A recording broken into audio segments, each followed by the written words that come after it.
Իսրայելական ռազմական ինքնաթիռները միաժամանակ 6 ռումբ են նետել Գազայի եվրոպական հիվանդանոցի ուղղությամբ, հարվածելով հիվանդանոցի ներքին բակին և շրջակայքում կայանված մեքենաներին։ 28 մարդ է զոհվել, տասնյակ վիրավորներ կան։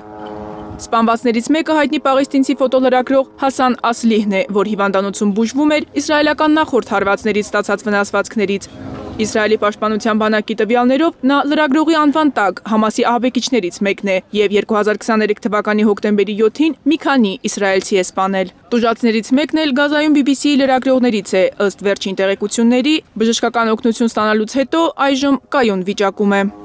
Խան Յունիս քաղաքի եվրոպական հիվանդանոցի բժիշկ Ադանա Աբու Անզանը գիշերվա մղձավանջը չի մոռանում։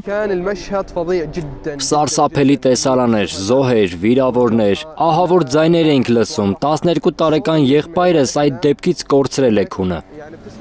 Ականատեսները պատմել են, որ իսրայելական անօդաչու թռչող սարքերը վերևից շրջափակել են շենքը, թույլ չտալով փրկարարական խմբերին հասնել դեպքի վայր։ ԱԹՍ-ները վիրավորել են քաղաքացիական պաշտպանության 2 սպաների, երբ նրանք փորձում էին մոտենալ հիվանդանոցին։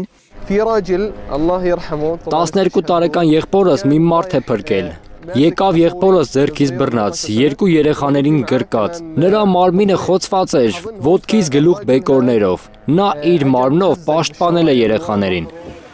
Մահացածներն ու վիրավորները տեղափոխվել են Գազայի տարբեր հիվանդանոցներ, որտեղ բժիշկները պայքարում են տուժածների կյանքի համար։ Իսրայելական բանակը հայտարարել է, որ ճշգրիտ հարվածներ է հասցրել Համասի ահաբեկիչներին, հրամանատարությանը և կառավարման կենտրոնին, որը ըստ նրանց թաքնված է հենց հիվանդանոցի տակ։ Մարիամ Ամիրջանյան, Հարություն Մաթևոսյան, Հայլուրի համար։